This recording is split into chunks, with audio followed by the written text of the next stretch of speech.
Go. Hey everyone, welcome back to another episode of Clannad.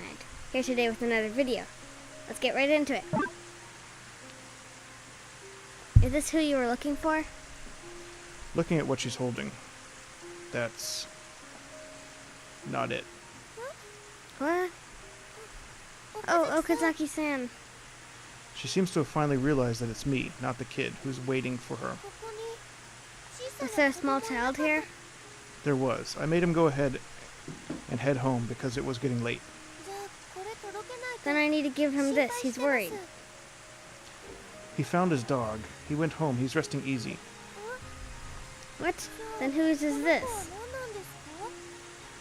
You took those words right out of my mouth. That's Botan. But he was shivering under a guardrail. Well, that's definitely not a dog. It's Botan. You just saw him. Is that so? She stoops forward, her hands on her knees. She grasps the wild piglet in her arms even harder. I'm such a dummy. She lets out a cough. Are you okay? Yes, I'm fine. She kneels next. You really are an idiot. Don't Let's call her go. that. I pull her up by the shoulders. Hey, anyone home? Furuka's home is abandoned. What is that dad of hers doing? He's even abandoned his store duty. I decided to enter so that I can get Furuka to a place where she can sleep. Actually, if she went straight to sleep, she'd definitely catch a cold. Her entire body is drenched. Her clothes may be wet down to her underwear. But it's not like I could change her clothes for her. We're back. That's when I hear Sani-san's voice. I'm saved. Okazaki-san. I found her. She's soaked, so please change her clothes. Okay, I understand. I leave the rest in her hands and start to leave. It'd be improper for me to stay any longer. I step down from the hallway to the entryway. Welcome. Oh, it's just you. Furuka's dad is there. And wait, you're coming down from the hallway, of course. You're not a customer. God, I'm a moron. I'm a moron. Make yourself scarce. I don't feel like keeping the store open any longer today. Beads of water are still dripping from his bangs as he yells at me. The cigarette in his mouth has been put out too. Gah, look at how many stupid leftovers we have again. Nom nom nom. You want to take these home, kid? I don't want him, old man. I make sure to stress the old man to get back at him for calling me a kid. You really are an antisocial, you know that? Okay, get lost. Yep. I take the umbrella up to the entrance and step outside under the overhang. Hey, kid. He's probably going to make another weird parting threat. I ignore him. I feel like the last thing I hear through the sound of rain, sounds of rain, or a few words of gratitude. And then, Please. am I going to have to return this thing to its owner? I grab it and pick it up. Oh no, she's gonna kill you. The Illusionary World, Part 3. I'm standing on a piece of earth as the wind howls by me. I feel as though it's blowing from the edge of the world with nothing standing in its way. Even this body of mine can feel its strength. Countless lights dance on the earth as if stripped by the wind. A girl is standing among them. They're stirred again, and the many lights leap up from the ground. The girl looks up at them. This is the world I was born into. I think about how illusionary it is. Trees, grass, stones that roll by me. They all seem to be completely natural. They're supposed to be here. But what are the lights? I'm sure I hadn't known about this spectacle for a long time. The wind picks up again, and one of the lights passes by me. I'm chasing after it. It's floating right there, right within arm's reach. I reach out to it. The light slips through my fingers of junk. It's not as if they'd be able to change anything if they could grab hold of it. I stand there dumbfounded. The sight of the girl's shadow tells me that she's by my side, though. I point at one of the lights. What is it? The girl asks. I'm unable to answer. Does that light seem strange? I nod. What about the sky? I shake my head no. The ground? No. Just the light? Nod. Why could that be? The girl puts her hand to her chin as she thinks. I try to do the same, but the joints on my elbow don't bend that far. So I wait there, my arm bent unnaturally. She's always lived here. The light must be no different to her than my impression of the water and the trees. They're a part of the nature. But they're the one thing I can't touch, which makes me think they must be shadows. But shadows that are all cast by something, right? So where could that thing be? I look, but it's nowhere to be found. So that means, the girl begins, if we're able to think of something as strange, we know what normal looks like. Perhaps, I nod.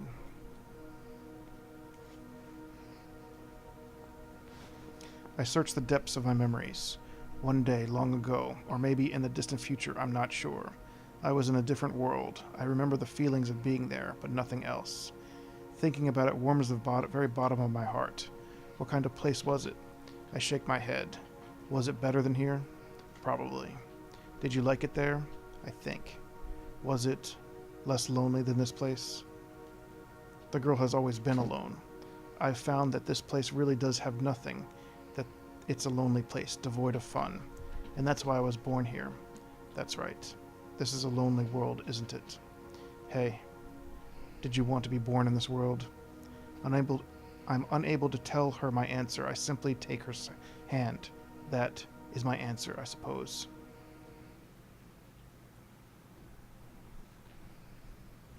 April 20th, Sunday. I want to see how she's doing at the very least. Once it gets to be the afternoon, I visit Furuaka's bread. Welcome. Oh, it's just you again, kid. Sorry, old man. How many times are you gonna fool me like this? Stop coming in here looking like some sort of paying customer. If you're not a customer, act less like one. How exactly do I do that?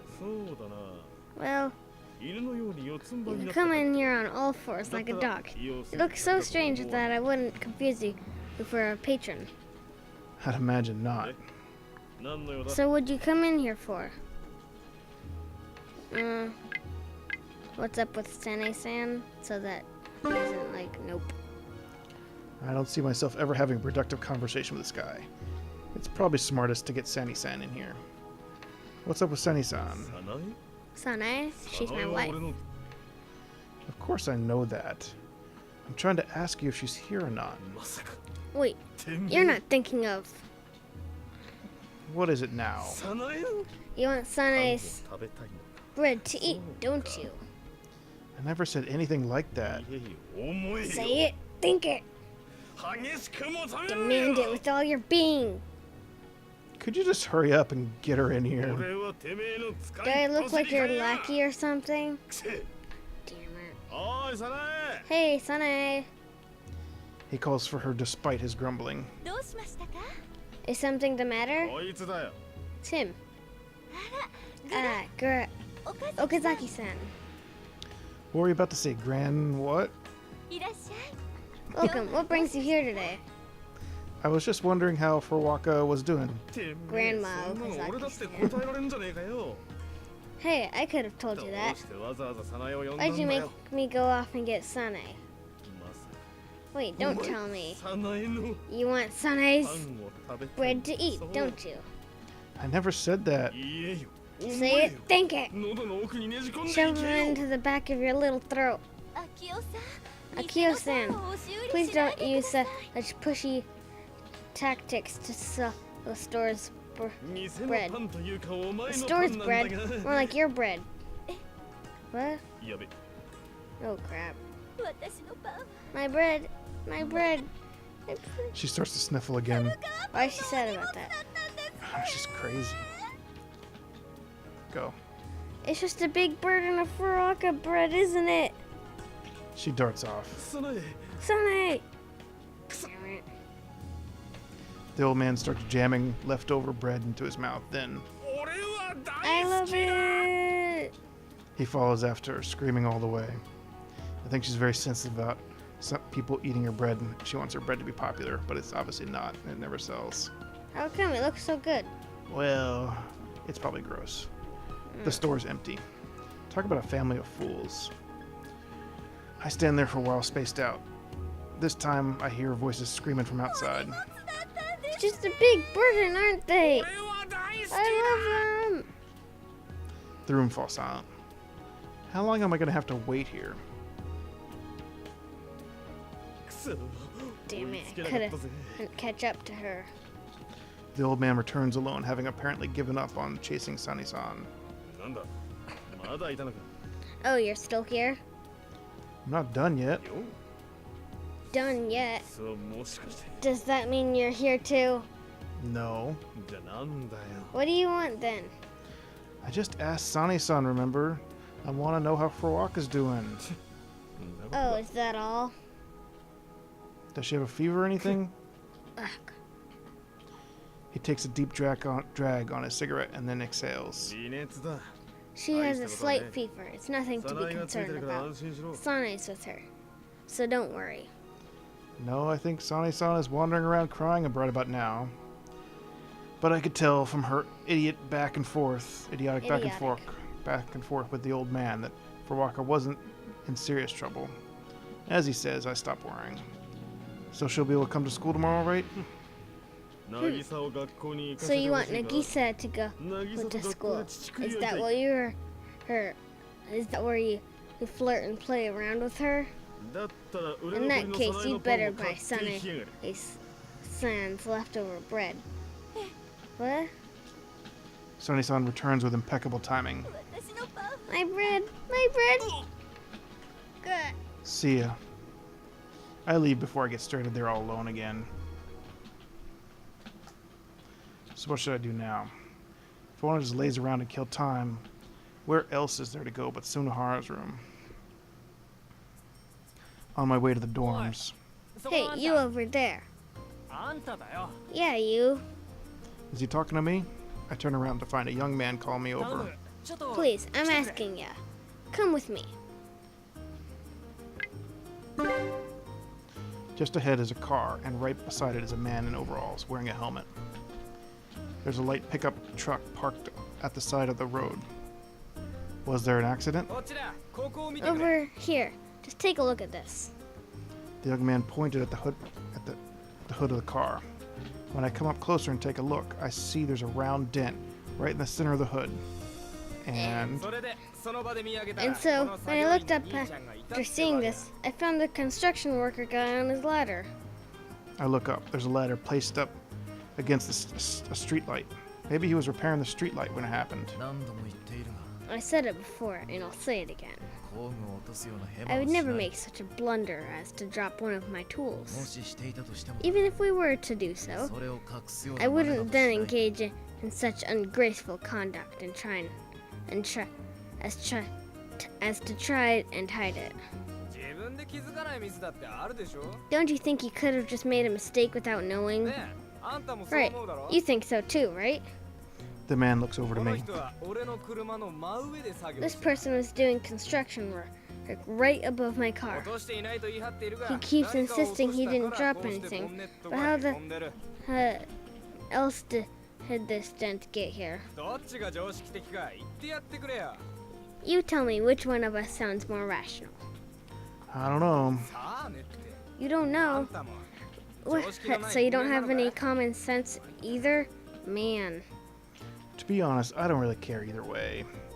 I'd never come along with this guy if I'd known he was going to drag me into this. Let me call your company then. I'll just explain to them the situation. Looks like he's got no need for me anymore. See what happens. I don't mind paying for your repair bill if that's what you want. However, in due time, I do hope you look back on this and give it another good thought. On whether what the electrician said back then was truly a lie or not. Do this in the place you feel most comfortable. That's right. Do it with your loved one right there by your side. Huh? Just what are you talking about? People hurt each other constantly in their day-to-day life. so it's understandable that you'd be suspicious of others. However, there's nothing sadder than coming to a point where you can believe in anything at all. Can't believe. Where you can't believe in anything at all. To no longer to be able to believe anyone, that would be the same as losing the ability to feel other people's love. It would be the same as becoming completely alone. Tell me, how much can any of us do on our own? The man in overalls slowly walks up to the car's owner, continuing to speak rhetorically.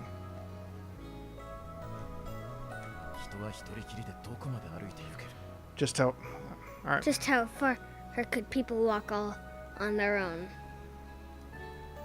Is it up? Time's up? Okay. That's good. That's up for the episode. We'll see you next time. On Clannad. Bye, guys.